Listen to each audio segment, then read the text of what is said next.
Welcome to the MacArthur Memorial podcast. I'm your host, Amanda Williams. Join me as we explore the life and legacy of General of the Army Douglas MacArthur and discuss a wide range of military history topics from the American Civil War to the Korean War. Welcome to this MacArthur Memorial virtual program, and thank you for joining us. Our mission is to preserve and share the story of General Douglas MacArthur, the millions who served with him, and the world they lived in, through free exhibits, education, research, and programs like this one. We truly appreciate your interest and your support. General MacArthur spent significant parts of his career in the Philippines, and both he and his wife, Jean MacArthur, held deep affection and respect for the Filipino people. The lives of the MacArthurs were shaped by the evolution of the Philippines, from a territory to a commonwealth to independence in 1946, an event they both attended and celebrated. The United States and the Philippines share a complex, rich history. This relationship mattered greatly to General MacArthur, and it remains incredibly important today. As the United States continues to mark 250 years as a nation, and as we recognize 80 years of formal diplomatic relations between the United States and the Philippines, we're pleased to highlight a topic that brings those commemorations together: Philippine history and heritage in Washington, D.C. Our presenter is Professor Erwin Tiongson, Professor of the Practice and Director of the Global Human Development Program at Georgetown University's Walsh School of Foreign Service. He is also the author of Philippine-American Heritage in Washington, D.C., and he leads an excellent walking tour of related historic sites in the city. If you're watching live, please feel free to add questions in the comments. We'll have time for Q&A after the presentation. Ladies and gentlemen, Professor Tiongson. Thank you so much, Amanda. Thank you for the opportunity to share my work. Thank you for the opportunity to share stories from the book. And thank you all for being here. The reason this book exists is the same essential reason that we all happen to be together at this moment, I would say. It is because somehow our lives are part of the intertwined histories of the Philippines and the United States that span over a century. Here is a one-page slide of Philippine history. I'm not going to go into every detail. There are just three things I want to say about it for our purposes this evening. The first is that until 1898, the Philippines was a Spanish colony. And from 1898 until 1946, roughly, it was a U.S. colony, except during the Second World War. And finally, its independence was fully recognized by the United States in 1946. All of this to say that for nearly a half century, the Philippines was a U.S. colony, which explains why there has been such a strong Philippine presence in Washington, D.C. that persists through today, and why there are so many stories worth telling and retelling. So let me begin with one particular story. This is the Philippine Constabulary Band. There were about 84 musicians recruited from all over the Philippines through rigorous auditions. There were 8 clarinet players, for example, chosen from about 300 who applied. There were 2 French horn players selected out of 28. They were very popular in the early 1900s. They toured the US, and the reviews were reportedly ecstatic. The band was in a class all by itself, according to one newspaper, and cannot be compared with other bands. At the 1915 San Francisco Fair, John Philip Sousa thought it was the best band in the world. He conducted them as they played his Stars and Stripes Forever. He said, "When I closed my eyes, I thought it was the U.S. Marine Band playing." Now, they were in Washington, D.C. in 1909 because President and Mrs. Taft invited them to perform at Taft's inauguration. President and Mrs. Taft, of course, knew them from their previous stay in the Philippines. Taft was the first civil governor general of the Philippines, and the band was Colonel Henry Allen's idea, and Taft supported it, so they created it in 1902.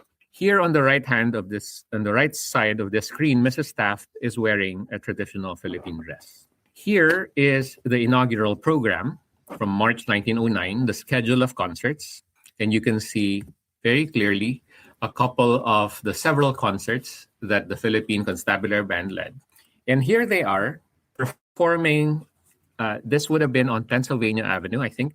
Here they are performing at Taft's inaugural parade, March 1909, in the middle of a blizzard. So imagine 80 plus musicians from the tropics suddenly finding themselves in the middle of a blizzard. This image, by the way, is from the Library of Congress. Many of the images I use here, they're from the National Archives, they're from presidential libraries, some of them from my own collection. Now, as some of you might know, they first played in the US during the 1904 St. Louis Exposition. It was unfortunately, a racially charged atmosphere. Some Filipinos were human exhibits, exhibited as savages. The band was led by an African American. So they were all Filipinos except for the conductor himself, Colonel Walter Loving. They were at the 1904 St. Louis Fair, they were playing the William Tell Overture. As some of you might know, that's the theme from the Lone Ranger. So in the middle of the performance, suddenly the lights went out. Some thought it was sabotage. The band kept playing anyway. They had memorized the entire score, and the director conducted them in the dark using a white handkerchief. They placed second out of the 30 best bands in the world. As I mentioned, the band was led by Colonel Walter Loving, an African-American conductor who was born in Virginia, Nelson County, in 1872, the son of former slaves. He went to school on M Street in Washington, D.C., and was raised by relatives in a slum area that is now the football field of Gonzaga High School. The band stayed in D.C. for at least another month, so from March 1909 to April 1909. That was because Mrs. Taft wanted to inaugurate West Potomac Park. That's the place in Washington, D.C., where we now find the cherry blossoms. The cherry blossoms were, of course, a gift from Japan, but the park itself was inspired by a park in the Philippines, Luneta. This is the Luneta in the early 1900s. So I'm going to animate this picture in a second.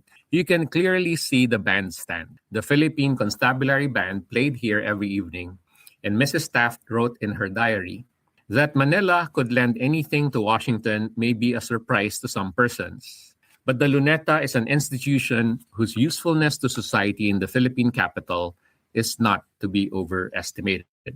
And so on April 17, 1909, Mrs. Taft created a new public space and a new concert series with the Philippine Constabulary Band giving the inaugural performance. That's West Potomac Park that you see now on the screen. Now, after all that, you might be wondering what they sounded like. And I have a clip, but before I play the clip, I want to show you, this is an Edison cylinder. Before digital music, before CDs, before cassette tapes, vinyl records, there were these Edison cylinders. And a few years ago, UC Santa Barbara digitized many of them. Fortunately, one of them was a recording by the Philippine Constabulary Band from 1910, and I will now play a short excerpt. I hope you're able to hear the sound. Here we go.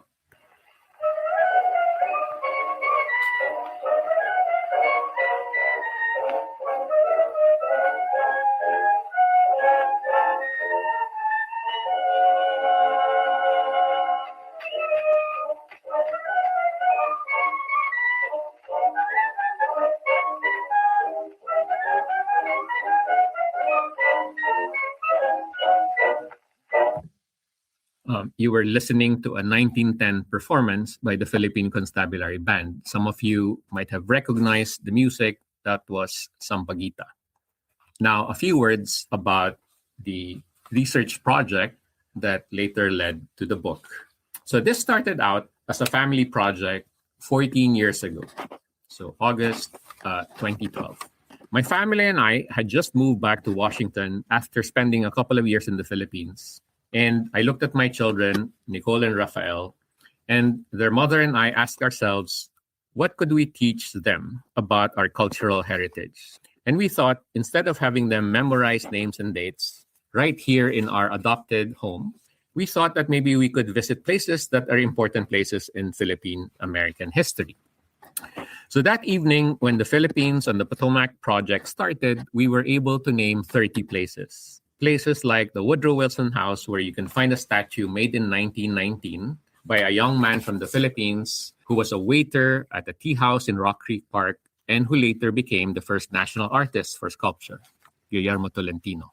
Or a place like the U.S. Department of Interior, where a Philippine president had his presidential oath-taking and inauguration in 1944 and so on. But we thought we could do better and maybe share our finds with other people one day, maybe even take them on a walking tour. So here we are, our very first tour from around 2015. Those are my children telling the group about the apartment where Commonwealth President Manuel Quezon lived in 1909. And here is a map we produced a few years ago in collaboration with the Philippine Embassy, a map for a self-guided tour of the immediate neighborhood.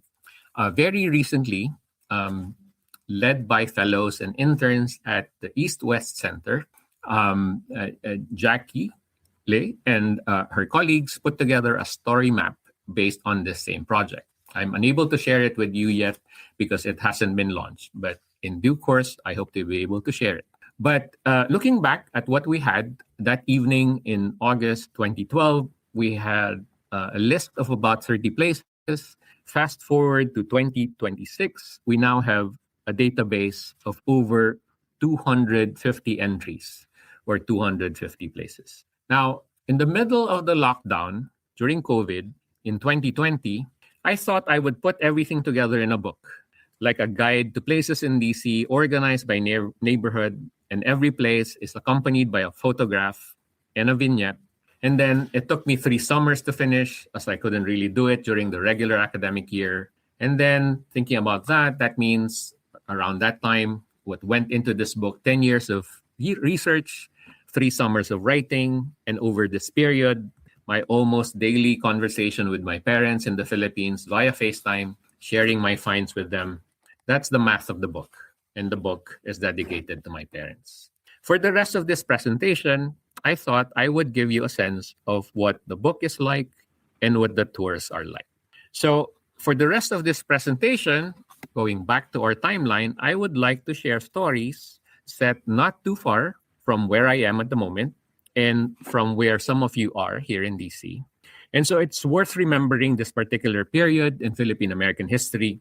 The Pacific War started in December 1941, and a few months later, May 1942, members of the Philippine Commonwealth Cabinet, together with General Douglas MacArthur, ended up here in Washington, and the Philippine Commonwealth Cabinet ended up as exiles for the next 2.5 years, roughly, led by President Manuel Quezon and his family. Here is Quezon being welcomed by Franklin Roosevelt at Union Station. So as part of this family project, I can't tell you how many weekends we spent matching old photographs to buildings like Union Station. This next photograph is a famous photograph of the Commonwealth government in exile that was taken at Hurley Mansion in Ashburn, Virginia, about 33 miles northwest via the GW Parkway, where I'm seated at the moment. Today, that place is better known as the Belmont Country Club, and this photograph was taken on June 23, 1942, the 16th birthday, if I am remembering correctly, of Manuel Quezon's son, Nonong. In Quezon's writings and the writings of the Commonwealth staff members, they refer to this place as Leesburg, though in books I have found published during that period, they often wrote Belmont near Leesburg or Belmont along Leesburg Pike. In summer of 1942, Quezon's family lived here soon after escaping from the Japanese and just before moving to the Shoram. A copy of the lease is at the Library of Congress. I can't tell you how many extraordinary individuals are in this photo. A few years ago, I worked with Manuel Quezon's grandson, Manolo Quezon, to try and name as many of these individuals as possible. So I will tell you stories about some of the individuals in this photograph. So let's start with Manuel Quezon himself. He had spent the better part of his life as the leader of the Philippine independence movement. He had lived in Washington earlier in his life as resident commissioner, and later he became Senate president and then eventually Commonwealth president. In 1942, the Commonwealth government in exile was led by Quezon, and he lived in the Shoreham Hotel north of DuPont Circle. Today, you'll find it close to the Woodley Park metro stop. Now, by then, 1942, Quezon was already quite ill. He had spent months living in Malinta Tunnel in Corregidor. He had tuberculosis and would not live to see his country become fully independent. In fact, part of the reason why he spent time away from DC was to breathe some fresh air, as he had great difficulty breathing. A couple of months ago, my friends and former students and I went looking for his old room at the Shoreham. Now look closely at all those rooms behind our group picture. The room is easy to find. Out of several hundred rooms at the Shoreham, only one has a balcony enclosed in glass. That was because of Quezon's tuberculosis. Most of the photos of Manuel Quezon taken during this period, 1942 to 1944, showed him in a hospital bed. He died during his exile and tragically never saw the Philippines become independent. That's his funeral mass at the St. Matthew's Cathedral, and his remains were temporarily buried in Arlington. He was succeeded by Vice President Sergio Osmeña. Now, I'm going to digress a bit and show you what I'm sure is a familiar photograph. This is, of course, a picture of Leyte Landing led by General Douglas MacArthur. And there is Sergio Osmeña serving alongside General MacArthur. If we had enough time, we could tell so many stories about the people in this photograph and their connections to DC. Here, for example, is Sergeant Francisco Salveron, who was aide to General Douglas MacArthur. He later served in the U.S. Air Force on Eisenhower's flight crew and later as steward to U.S. President Truman. This we know from the pioneering work of my friend Rita Cacas. Now, before I show you Rita's book, just wanted to say that the photograph you're looking at the moment, it's from our private collection. It's from the original press release, dated October 30, 1944. I'm actually curious, something I might ask Amanda and Jennifer later.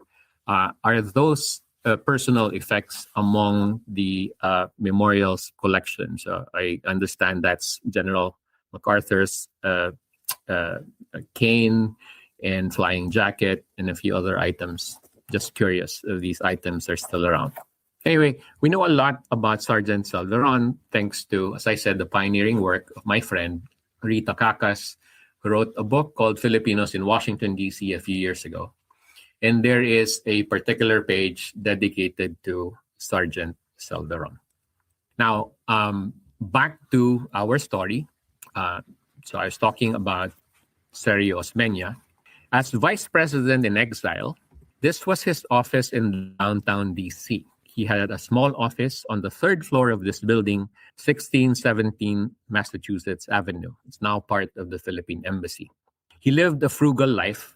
He walked down 16th Street from his room at 2400 16th Street Northwest, now known as the Envoy. That's the picture on the left. He stopped by St. Matthew's Cathedral on his way to work to hear Mass.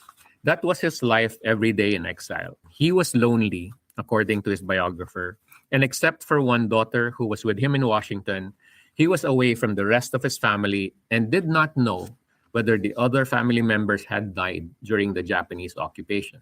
He found great comfort in that daily Mass at St. Matthew's Cathedral, according to his biographer.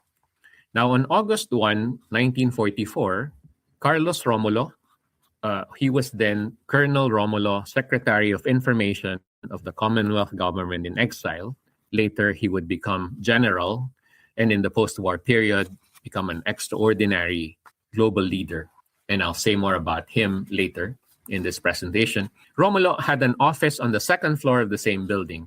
And one morning, August 1, 1944, he walked up to Vice President Osmeña's office on the third floor. He knocked on Osmeña's door. Osmeña opened it, and Carlos Romulo said, "Good morning, Mr. President." Osmeña wept because he knew Quezon had died, and he had died at Saranac Lake, New York. Osmeña immediately wanted to fly to Saranac Lake to be with Quezon's family, but he was reminded that the Philippines did not have a president. So he took his oath of office at the Department of Interior. Back to our group photo. This is Aurora Quezon, the wife of Manuel Quezon, and the First Lady of the Philippine Commonwealth. She was a quieter, gentler presence compared to Quezon, who was said to be a gifted politician with an electrifying presence. Though more low-key, Aurora also had enduring contributions to Philippine life. Here she is in 1922, being welcomed by First Lady Harding at the South Lawn of the White House. These women were, until a few years ago, not identified in the catalog of the Library of Congress, but my family made an effort to identify the people in this photograph, and it turned out that many of them were leaders of the suffrage movement. In fact, three of them were present at the signing of the amended election law many years later. Among the leaders of the suffrage movement was Sofia de Vera, who was extraordinary. She received very little formal education, possibly no more than third or fourth grade education, but became one of the builders of a new nation. She was co-founder of the first nursing program in the Philippines, founder also of what might possibly be the oldest NGO in the world. She was author of numerous books and a civic leader. In the US, she became something like a cultural ambassador, educating large audiences about the Philippines through her illustrated lectures, and was often quoted by leading newspapers of the period. Back to our group photo, here's Arturo Rotor. He was Secretary of the Commonwealth Cabinet in exile. He was one of the most accomplished people of his generation. Okay, just managing expectations, you have to keep track because he did so much. First, he was a medical doctor. There's a Bilirubin syndrome named after him based on his groundbreaking research. He did research at Johns Hopkins University. There's an orchid variety named after him because he was an orchid enthusiast, and just like his brother, knew a lot about orchids. He was also a fiction writer and wrote two well-regarded anthologies. I think the first one was a prize-winning collection. The third book is a volume of essays, and I don't have the accompanying image, but he was also an accomplished musician, classically trained. He had a graduate degree in music. Very recently, I found a copy of a program featuring a performance by Dr. Rotor in the early 1930s. In the 1940s, he was in DC as a member of the Commonwealth government in exile. In 1945, he led the delegation to the UN Relief and Rehabilitation Conference. There is a recording of that gathering, and the Office of War Information labeled it a recording from November 27, 1943, and I will now play a short clip, and I'll explain why after we listen to the clip. Here is Dr. Arturo Rotor from November 27, 1943. My fellow countrymen, as you heard a few days ago, President Quezon appointed a delegation to represent the Philippines at the United Nations Relief and Rehabilitation Conference in Atlantic City. It was my great privilege and honor to be a member of that delegation as advisor on health and welfare. This conference brought together 33 United Nations and 10 associated nations to discuss the problems of relief and rehabilitation that will confront us after the war. Okay, there is a reason why I played that short clip, that recording. While in exile, Commonwealth officials were helping establish the United Nations. In the middle of the Second World War and uncertain of its own future, the Philippine Commonwealth government, we could argue, helped lay the foundations of a new global order. Okay, so I told you about Arturo Rotor, a very accomplished person. I've always thought of him as a Renaissance man. And now here is a major plot twist. For many years, we all thought that Arturo Rotor basically did all the most important things, and that his wife, Emma, was mostly a quiet, supportive presence. But I spent the last few years conducting research on Emma, and it turns out that she was equally extraordinary, that she was a member of a team that helped create a top secret weapon during the Second World War. The weapon was said to have been second only to the atomic bomb in its importance. Science News published my piece a couple of years ago, and you can find a podcast on Scientific American's Lost Women of Science podcast.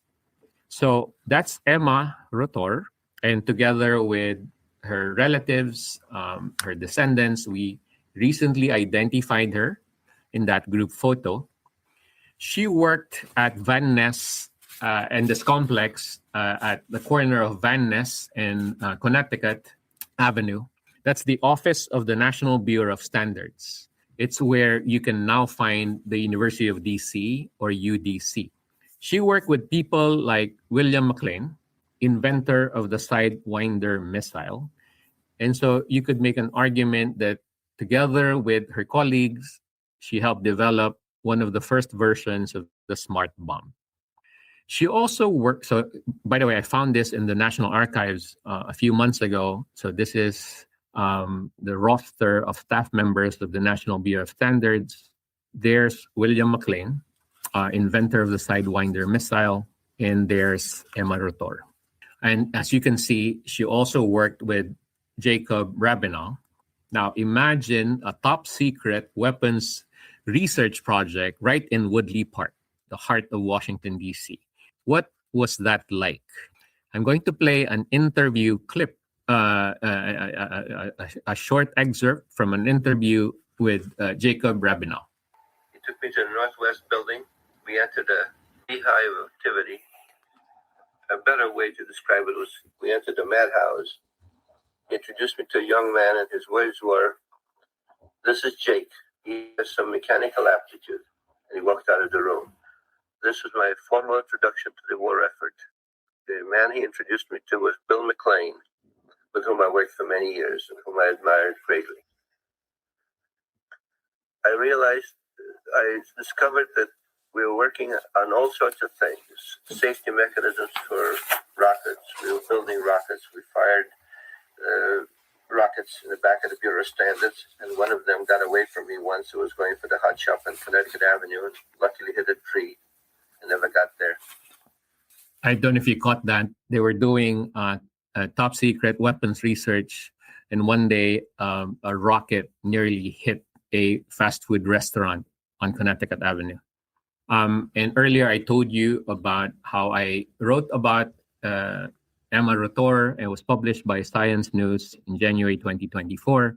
And then the Scientific American, through its podcast, its series Lost Women of Science, also featured Emma Rotor. All right, back to our group photo. Just a couple more people to feature.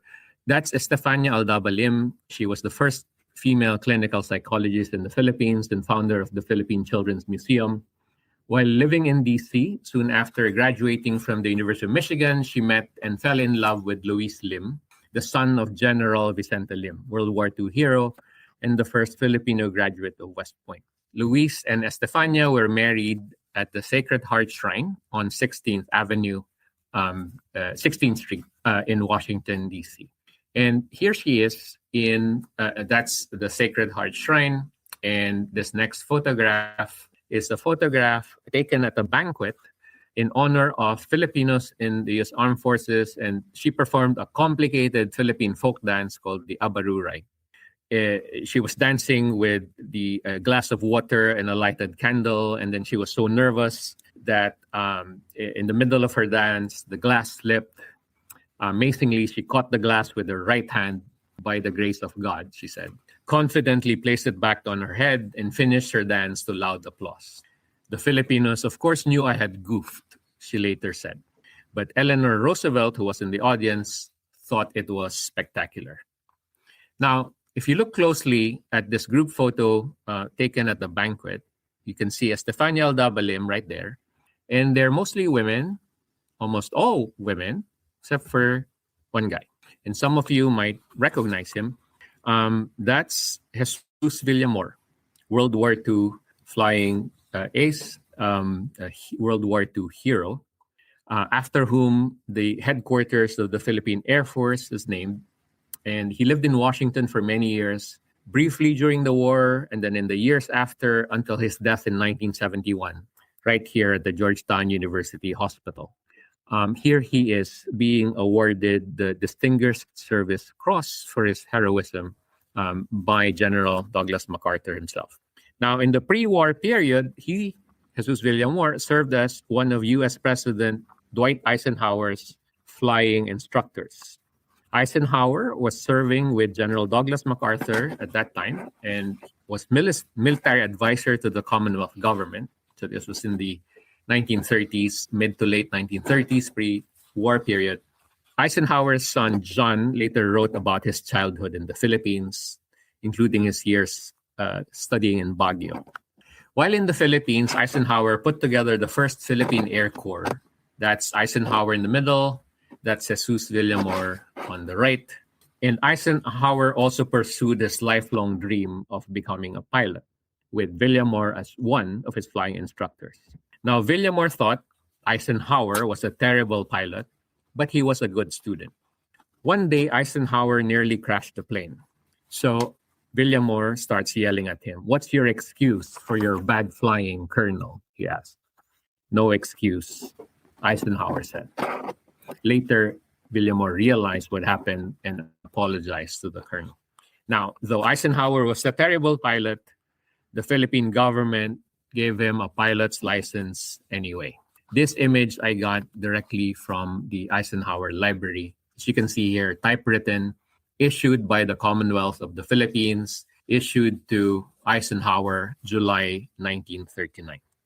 Eisenhower and Villamor reconnected after the war. Now, one last story. I have been talking about extraordinary people who worked here. I would say Carlos Romulo was just a completely separate category. He was a journalist, editor of a major paper in the pre-war period. He was university professor and later became university president. He was a Pulitzer Prize winner for his reporting on pre-war Japan. Later, he became general and became one of the signatories of the United Nations Charter, a global leader. He was present at key moments of world history that shaped much of the world we know today. So, of course, he was also there at Leyte Landing alongside Sergio Osmeña, Francisco Salveron, and General Douglas MacArthur, of course, the beginning of the campaign to liberate the Philippines from Japanese occupation. It was a bloody and violent campaign which led to the loss of so many civilian lives in Manila. 3 months later, Carlos Romulo himself would mark the end of the war in a quiet ceremony in Washington. So that's on the second floor of that same building we saw earlier, 1617 Massachusetts, now part of the Philippine Embassy. And I'm going to read an excerpt from the book. In August of 1945, 81 years ago, in a ceremony held on the second floor balcony of the building, Romulo, who had served alongside General Douglas MacArthur and President Osmeña the Battle of Leyte, and was now resident commissioner of the Philippine Commonwealth, placed the Philippine flag on its peacetime position, blue stripe above, red stripe below.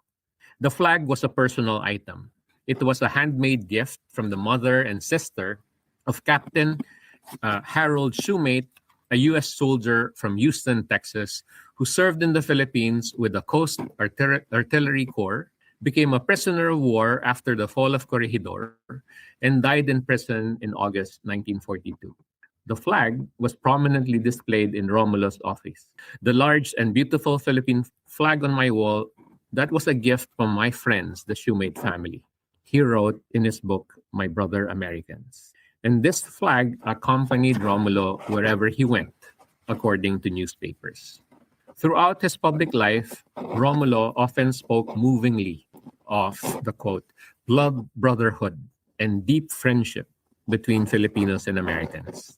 He held a poignant souvenir of that friendship that morning, August 1945, as a brutal war finally came to an end.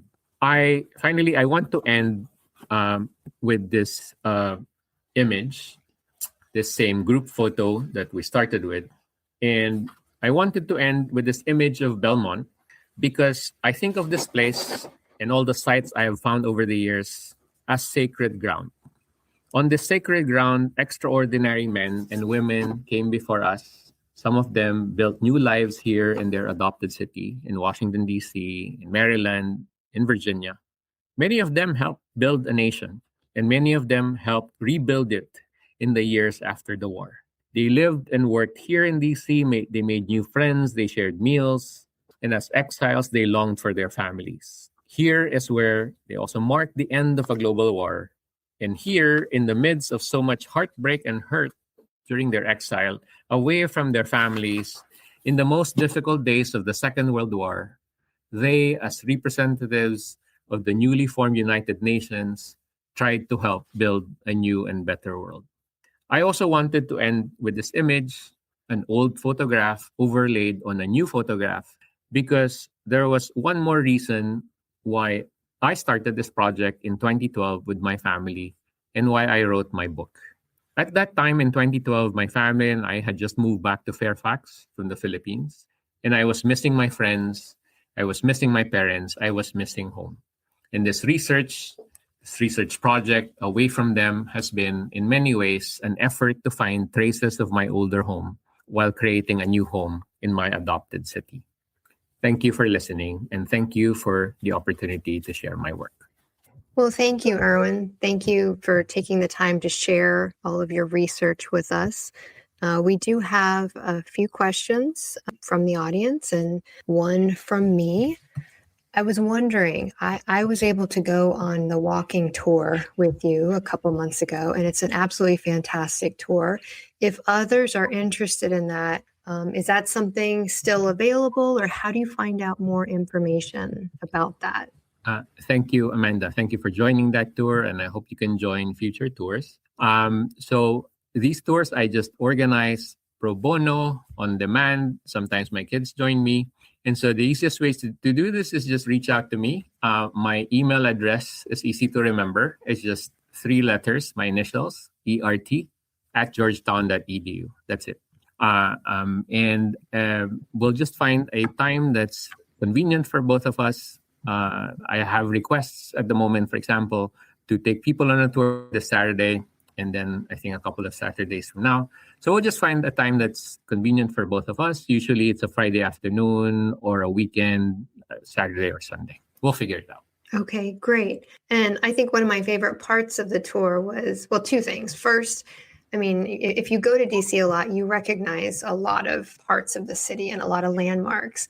Your tour gave kind of an insider view of some of those, but I also like that you brought artifacts with you. And I thought that made it a really kind of special experience too. So again, I highly recommend, if you want to know about the Philippine history and heritage in DC, it's a good tour to take.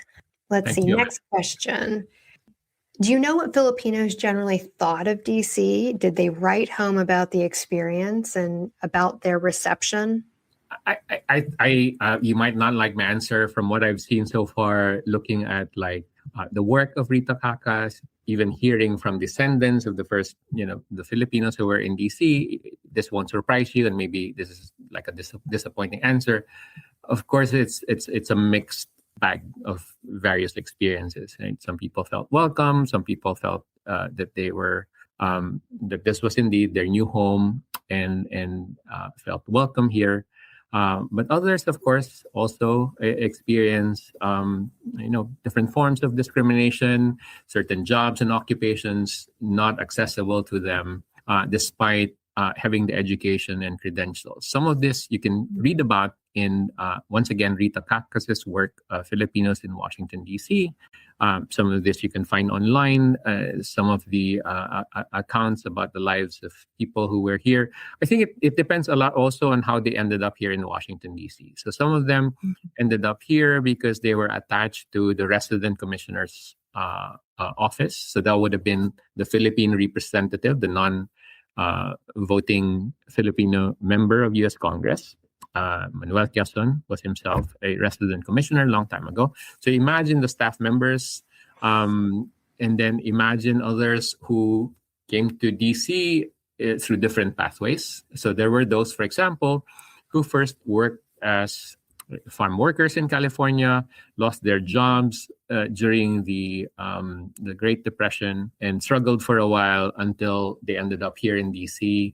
They eventually found jobs here. You can imagine that their lives would have been, quite different. Their experiences would have been different.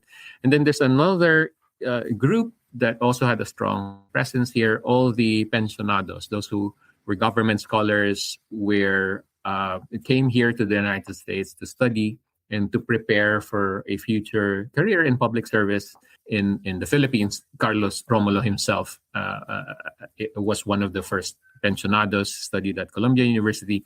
But a good number of them ended up here in Washington, D.C. They went to George Washington University. They went to Georgetown University. And you can imagine also their experience, quite different from those who ended up doing backbreaking manual work in different parts of the U.S. and so on. And I think earlier you asked a question. You had the picture that had the cane in it and some of General MacArthur's. But yes. And so, yes, we do think we have that cane in the collection, perhaps on display. Yep, there's the picture. Okay. So it'd be interesting to see what else he's carrying in that photograph, because if it survived Corregidor and he has it in 43, 44, 45, there's a good chance that we might have some of that. But I do think we have that cane. So very cool artifact connection. Like I said, I like it when you do that, when you bring the artifacts in. So glad we had one this time.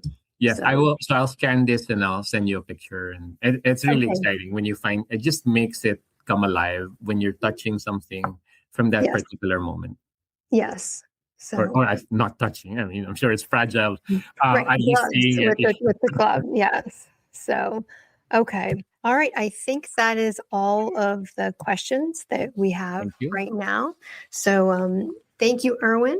We so appreciate your time today and all the time that you've really devoted to this research. And you're really helping to preserve some very important history. So thank you again. And thank you to everyone who joined us. We will be back with more virtual programs next month, and we hope you can join us again soon. We hope you enjoyed that episode. If you have questions, comments, or topic suggestions, the MacArthur Memorial team wants to hear from you.